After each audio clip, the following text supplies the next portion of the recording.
ప్రజాప్రభుత్వం సింగరేణి కార్మికుల సంక్షేమానికి పెద్దపీట వేస్తుందని ఉప ముఖ్యమంత్రి భట్టి విక్రమార్క తెలిపారు. అధికారులతో సమానంగా కార్మికులకు సౌకర్యాలు, ఉద్యోగుల పేరు మార్పుల సమస్యకు పరిష్కారం చూపుతామని పేర్కొన్నారు.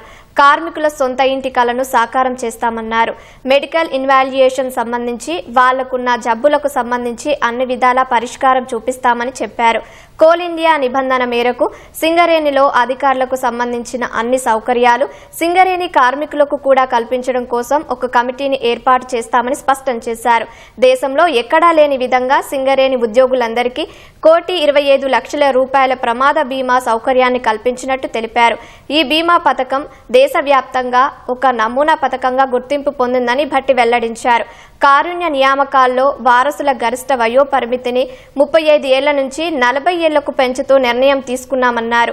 ప్రభుత్వం కొలువుదీరిన నుంచి సింగరేణిలో 2,539 పోస్టులను భర్తీ చేశామని అన్నారు. ఖ్యాతి ల్యాబ్ల ద్వారా సింగరేణి ఆసుపత్రులను సూపర్ స్పెషాలిటీగా మార్చేందుకు చర్యలు తీసుకున్నామని తెలిపారు. సింగరేణి చరిత్రలో 2024-25లో అత్యధికంగా 6,394 కోట్ల లాభాలు సాధించామని పేర్కొన్నారు. అందులో 34% లాభాల వాటా కింద 802 కోట్ల రూపాయలను కార్మికులకు చెల్లించామన్న ఆయన పొరుగు సేవల సిబ్బందికి 5,500 చొప్పున లాభాల వాటా చెల్లించామని వివరించారు.